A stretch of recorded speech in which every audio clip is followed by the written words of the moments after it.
One summer, they evacuated the island, but Edie refused to go. For a few weeks, she was a celebrity.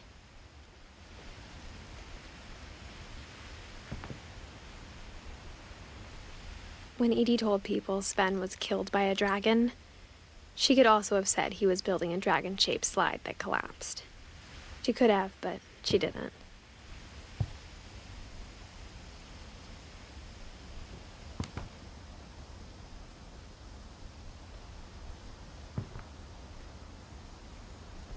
Even in her 90s, sometimes Edie seemed a lot younger than my mother.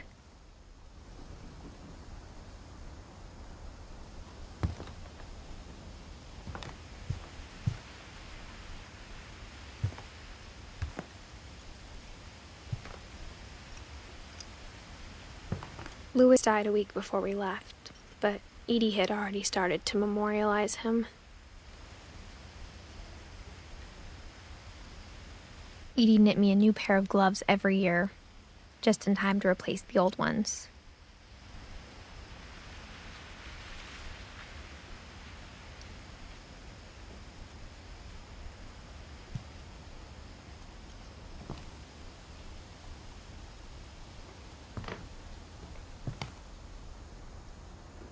Her room was like a museum.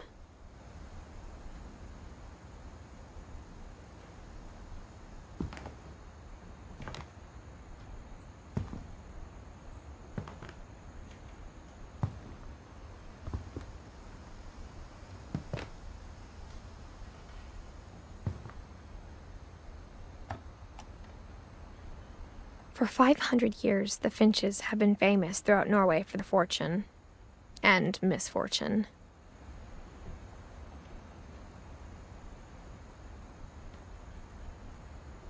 Odin Finch buries the latest victims of the family curse, his wife Ingeborg and their newborn son, Johan.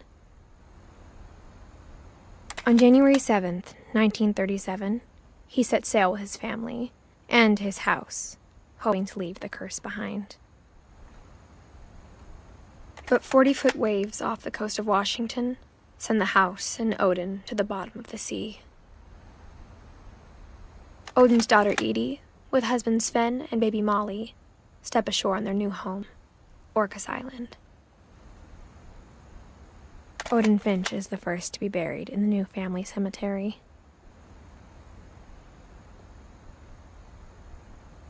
His daughter Edie is already dreaming of a new Finch house.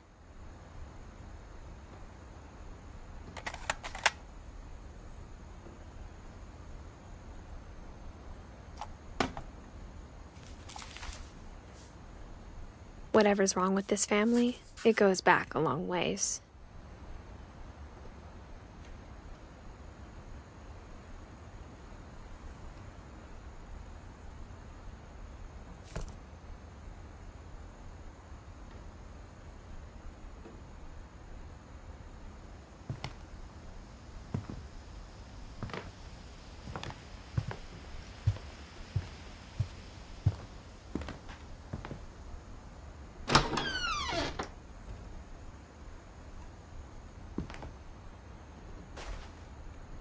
The only trace Grandpa Sam's first wife, Kay, left on the house was the pink bathroom.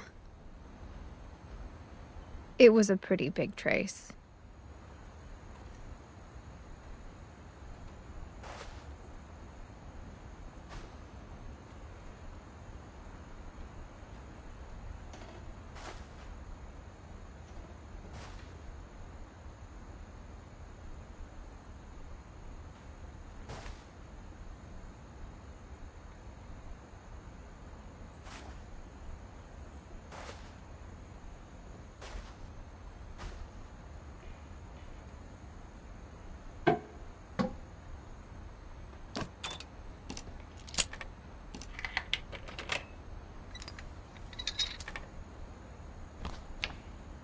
There's a secret in this bathroom. It's in the last place you would look. It isn't in the cupboard.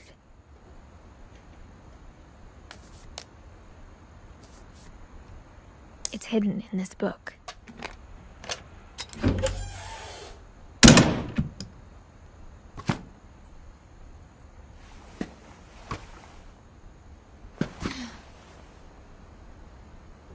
Sven gave Sam an old camera he'd refurbished.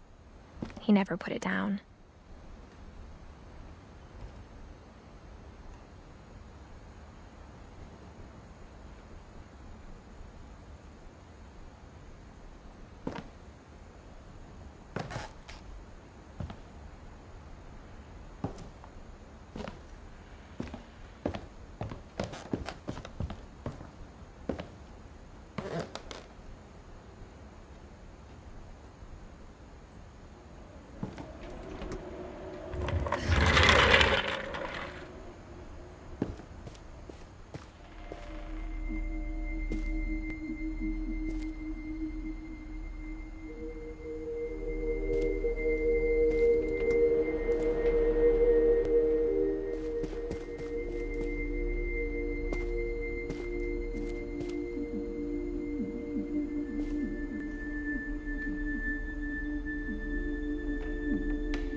I knew Grandpa Sam had a twin, and that he never talked about him.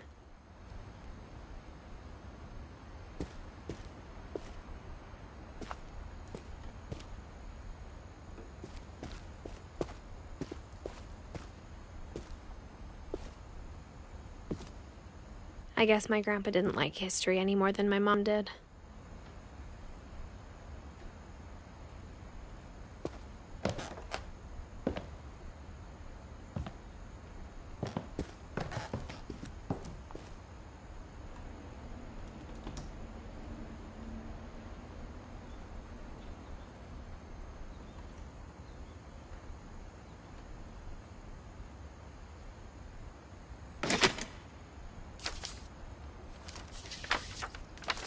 How I Want to Remember My Brother by Sam Finch.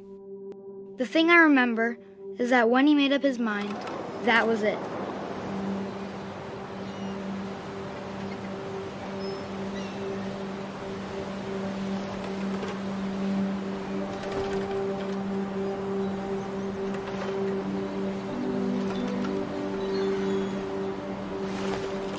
My brother said he'd die before he ate another mushroom, and he did.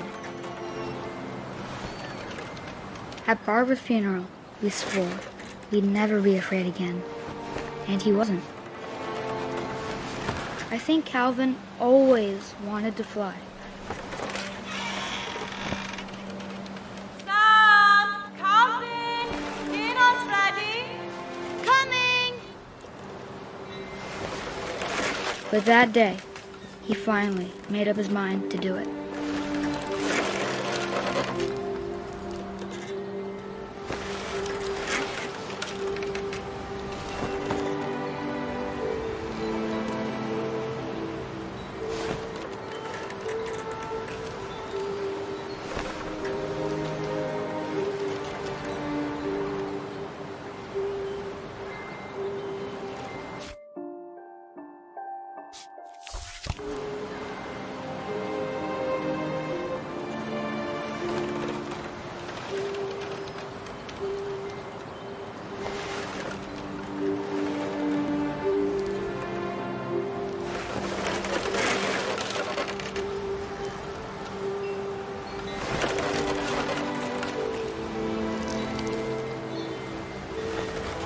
I told him going around was impossible.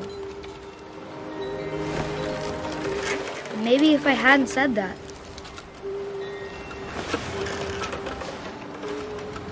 Calvin, I'm not gonna tell you again. Maybe if the wind hadn't picked up.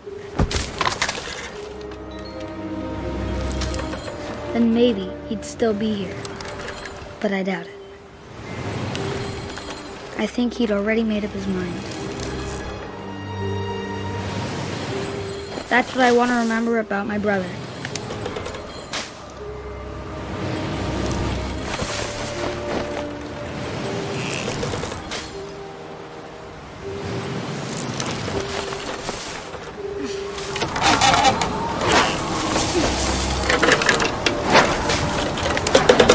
day he made up his mind to fly. And he did.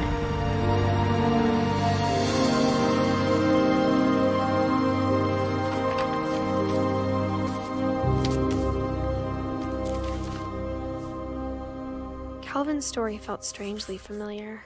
When I was younger, I remember trying to do the exact same thing.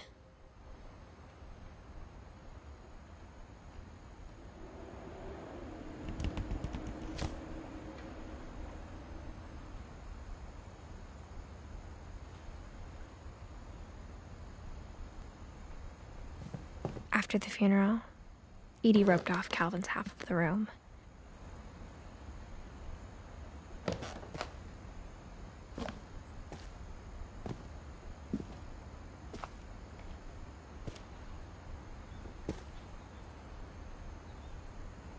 Mom said Grandpa Sam enlisted at 18 and never set foot in the room again.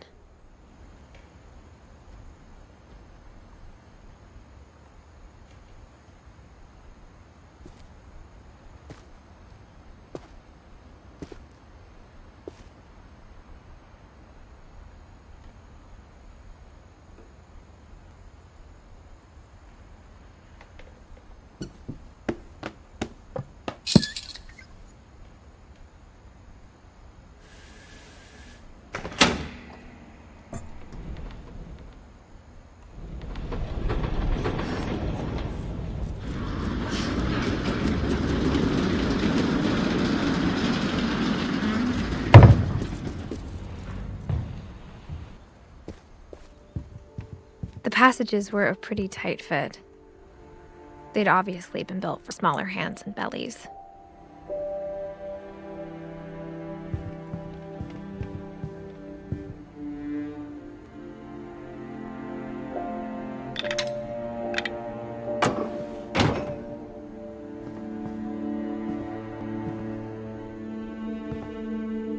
Edie's father, Odin, built the original house.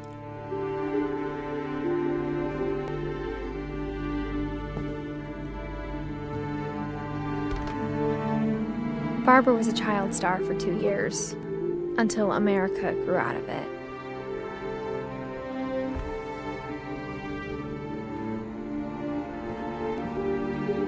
Whenever people ask me about my family, the first thing they always want to know about is Barbara.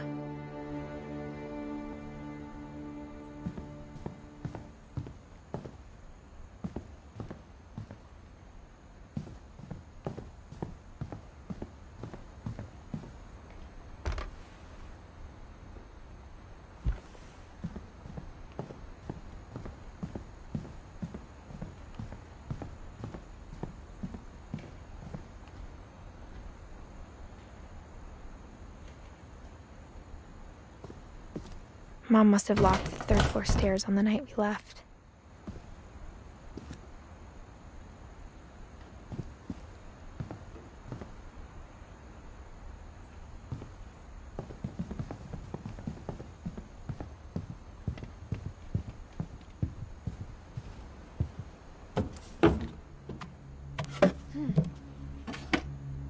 Growing up, I always thought of Barbara as a child star.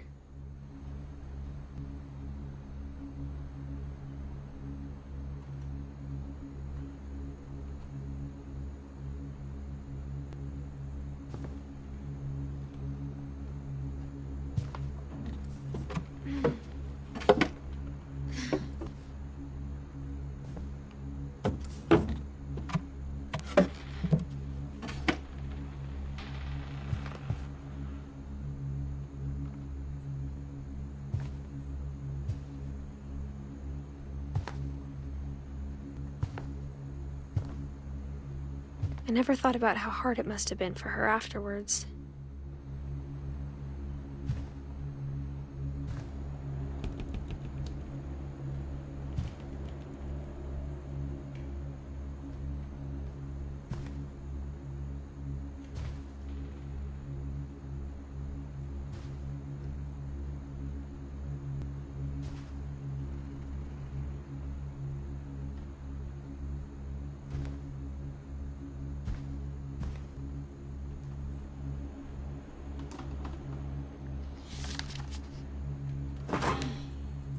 Of all the stories people wrote about Barbara's death, I'm surprised Edie saved this one.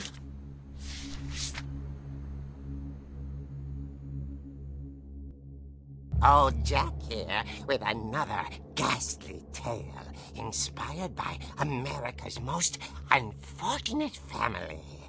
I'm calling it The Surprise Ending of Barbara Finch. As a child star, Barbara was famous for her scream. Now at 16, she was all washed up. A has-been. But in a lucky break, she'd been asked to perform her signature scream at a local convention for monster movie fans. It was just the boost her career needed. Unfortunately, her scream hadn't aged well. Getting better. I think you just need the right motivation. Her biggest fan and current boyfriend, Rick, was about to demonstrate when...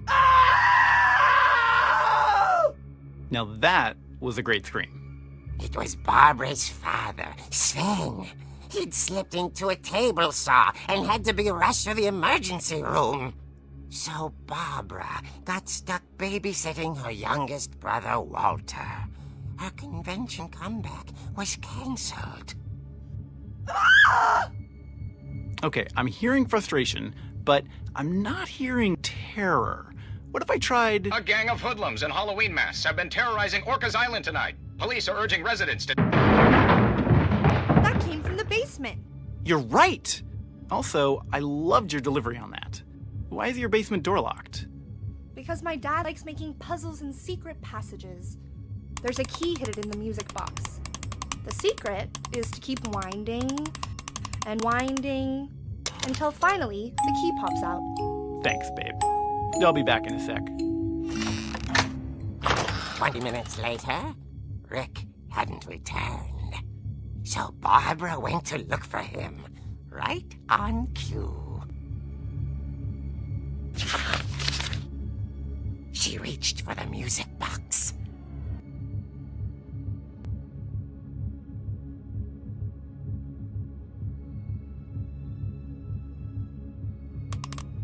And as she wound the key, she listened for Rick, but the house was silent.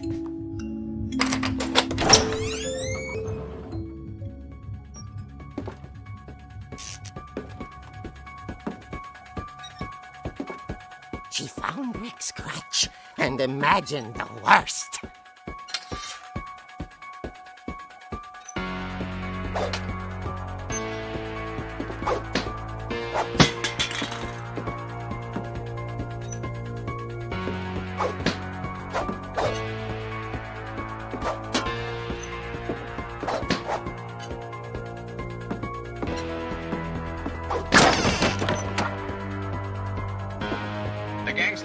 Infamous Hookman killer, Dr. Carl Hamill, who impaled and then ate his family 10 years ago tonight.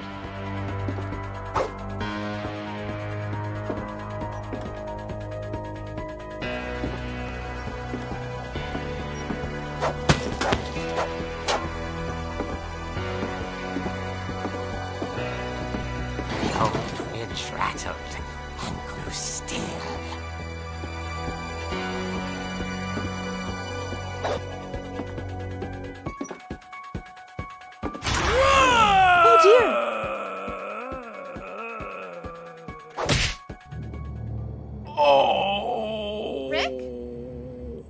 Barb, relax. I was just trying to scare you to help you find your scream. Well, I'm not scared, Rick.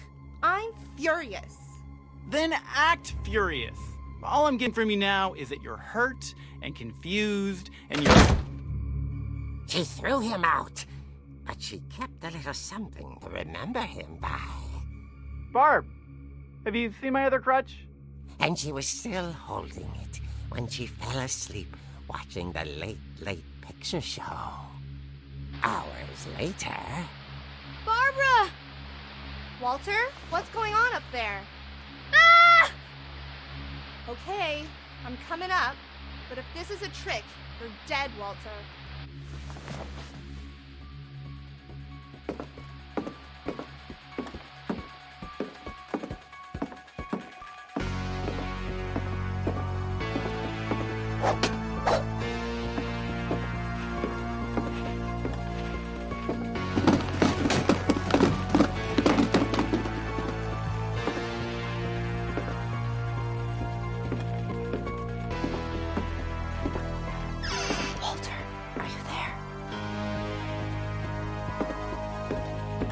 Walter had vanished, but his bedside radio was still on.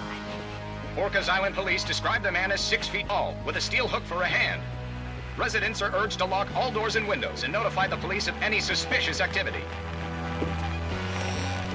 Barbara turned, saw the hook man, and was speechless. He was quite smashing. And he was.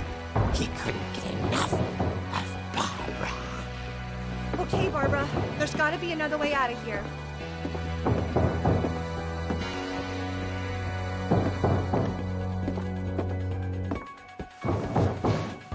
That night, she played her part beautifully.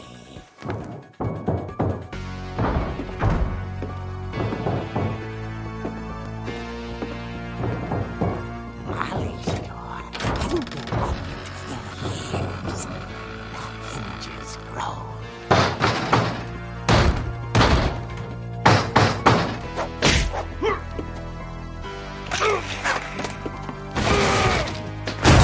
He wasn't moving, but she sensed the story might not be over yet.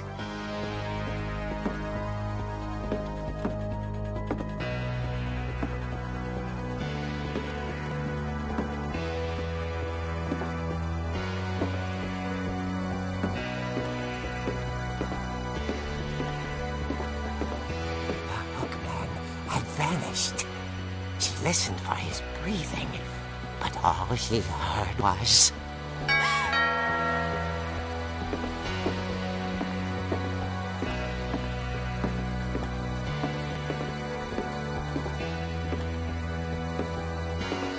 Someone at the door was dying to speak to young Barbara.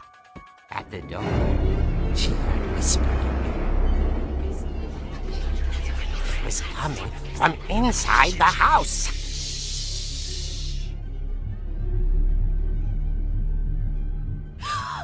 Oh dear. The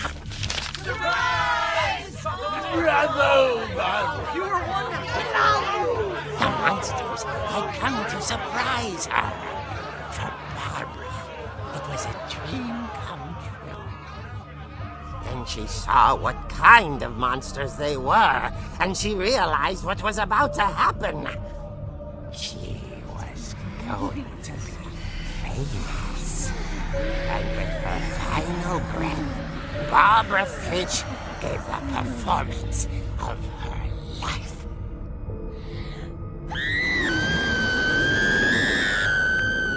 I wasn't there myself, but I hear Barbara was magnificent.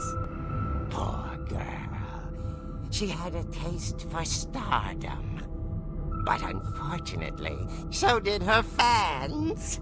Of course, the police blamed it all on poor Rick, who disappeared the same night. And little Walter, hiding under his bed the whole time. He took it all pretty hard, but that's another story. As for Barbara, tucked inside the music box was all they ever found of her. Her ear.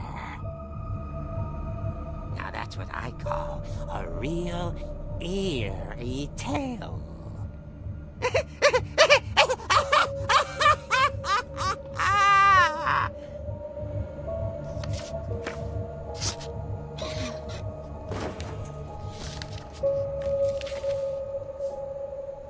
Edie told me all Barbara wanted was to be remembered, as absurd as that comic was. Maybe what Edie saw was a happy ending.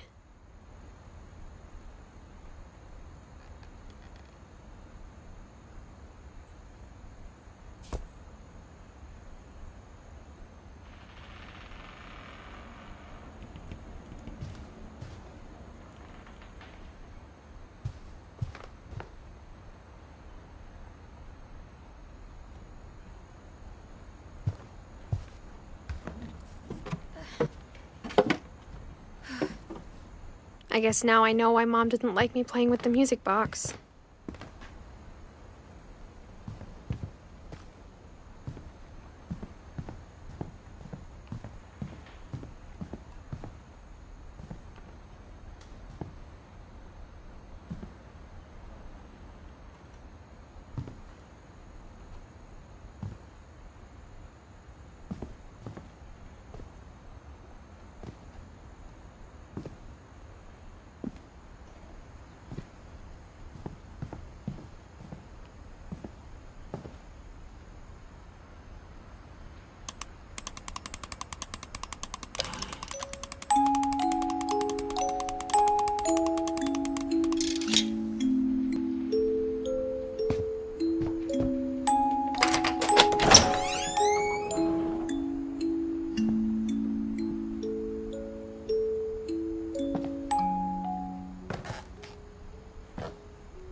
Mom said the basement was off limits, unless I wanted another tetanus shot.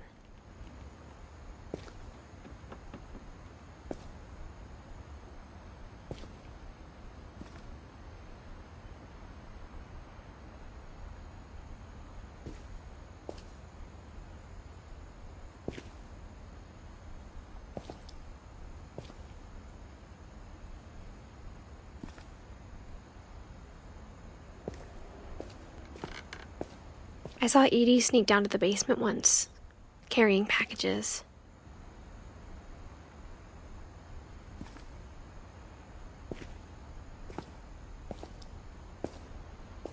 I thought maybe she was hiding presents.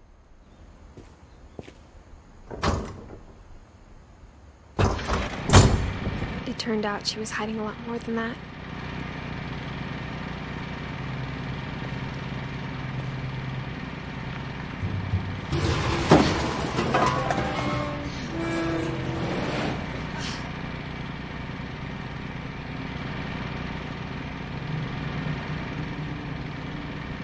I remember asking Mom once about where Walter had gone.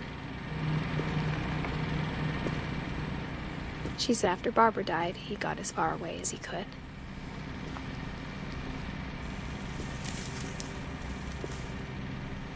If there's a pattern in all these stories,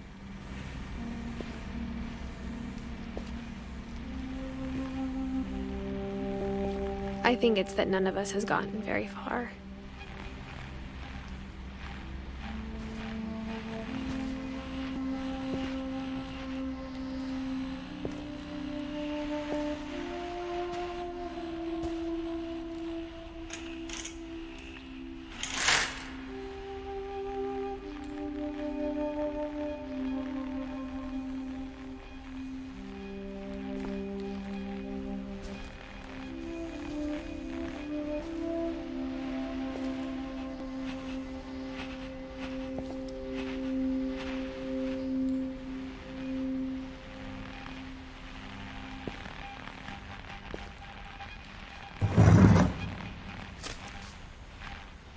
Goodbye, everyone. I can't believe I've been down here for 30 years. On that first day, after the shaking started, I didn't think I'd survive a week.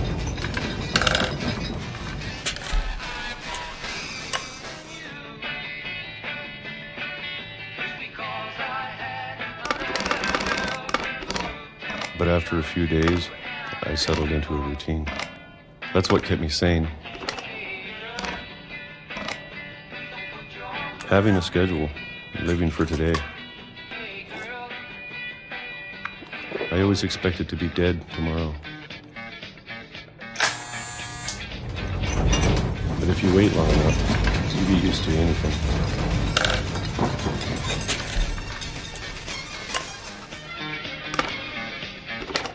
Even a monster on the other side of the door starts to feel normal.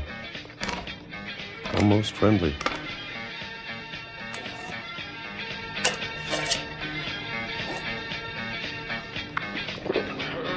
And then one day, everything just stopped. Whatever that thing was, it was gone. Maybe it got tired of waiting. Or maybe I just got tired of being afraid.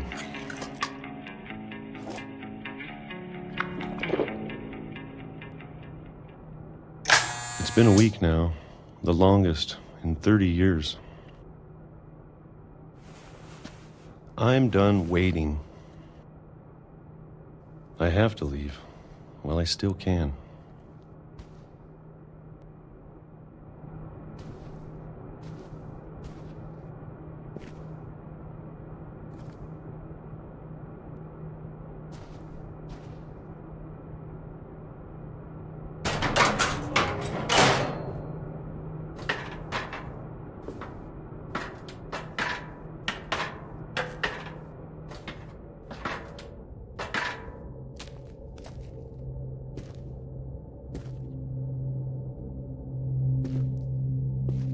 I know it's out there, somewhere.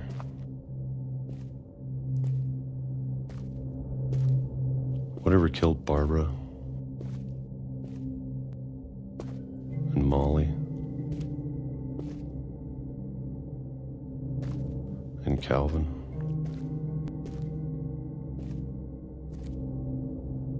Maybe this is all a mistake. But I need to stop living the same day, even if it kills me.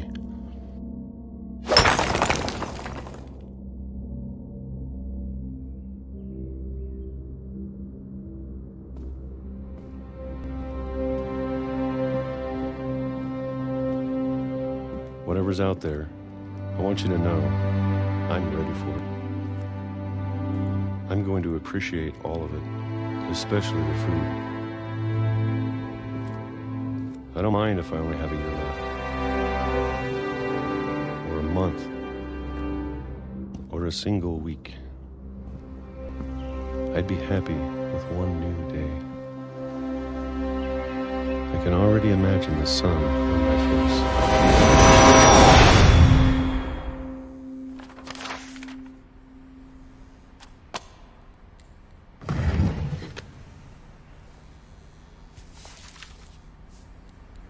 Walter died when I was 6. I can't believe my mom never told me he was down here.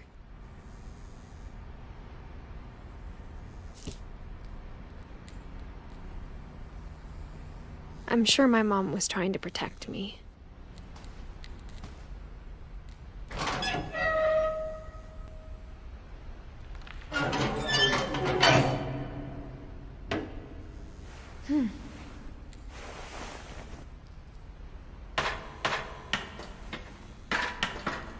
Maybe she was afraid I'd end up like Walter.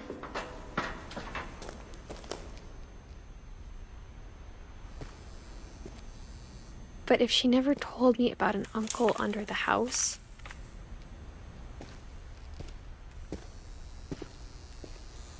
I can only imagine what else she was hiding.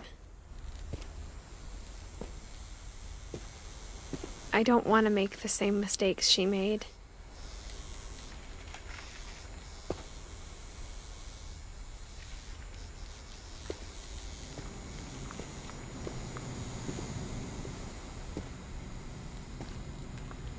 Trying to bury something that's still alive.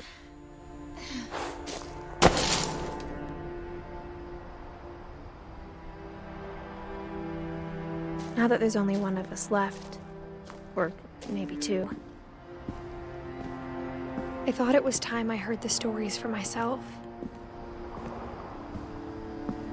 and found out what happened to everyone else. But now I'm worried the stories themselves might be the problem. Maybe we believed so much in a family curse, we made it real.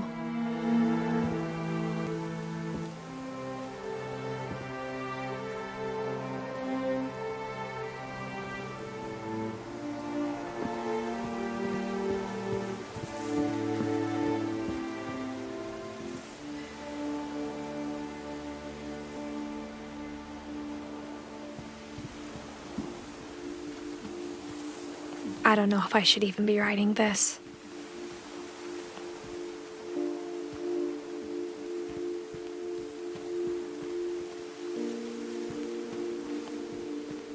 Maybe it'd be better if all this just died with me.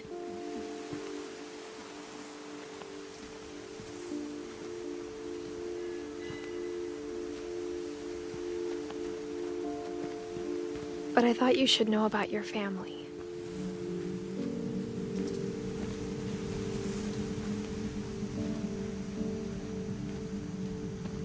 And the history you're a part of.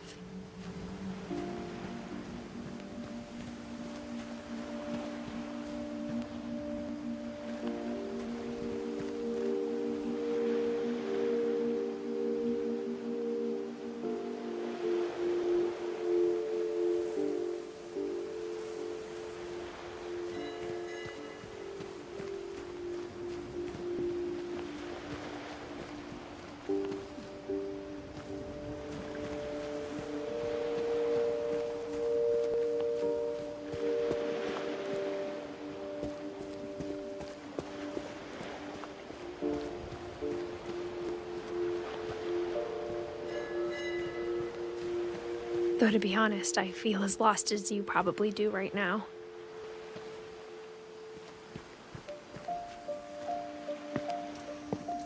I think the people in these stories believed them, for what that's worth.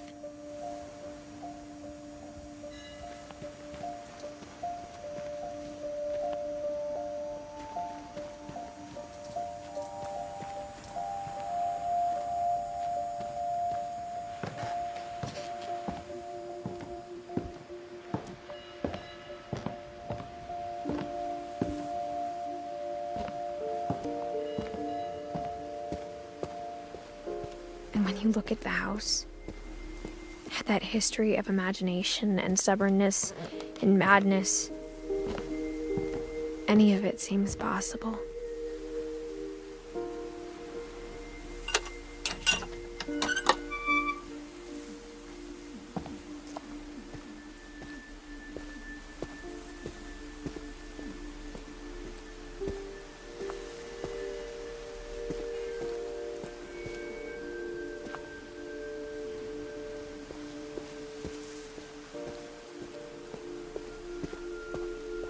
I think we've been surrounded by death for so long, we've just gotten used to it. What kind of family finishes building a cemetery before starting the house?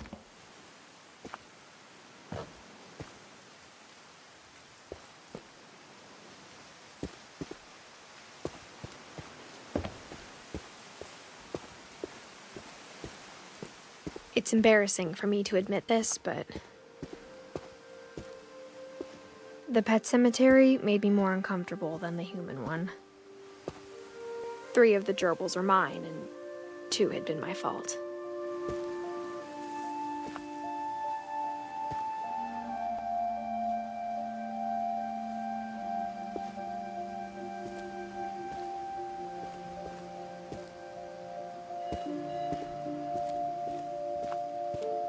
Sven built the house, but it was Edie who designed the cemetery.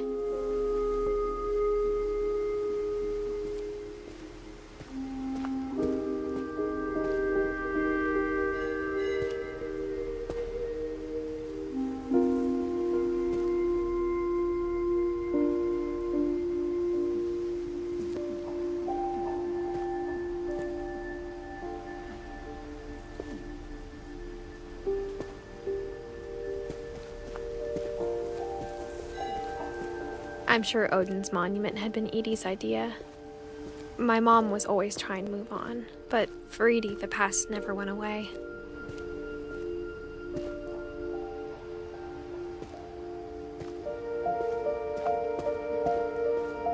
She could see it poking out of the water at low tide.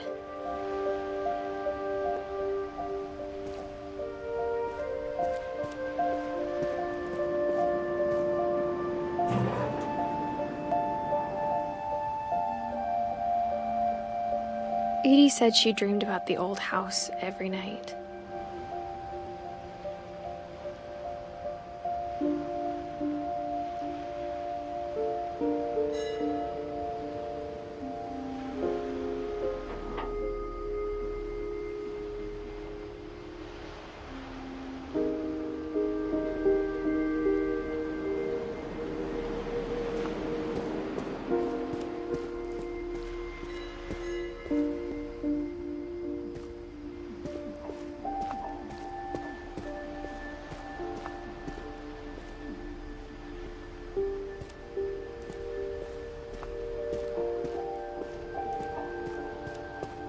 Edie's side was always easier for me to understand. But the older I get, the more I can see where my mom was coming from.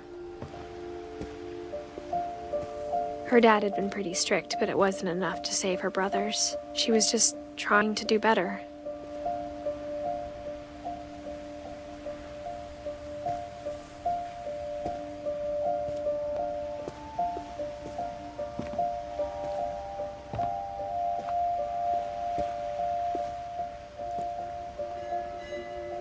She lost 2 of her brothers, just like I did. I get why she tried so hard to protect us.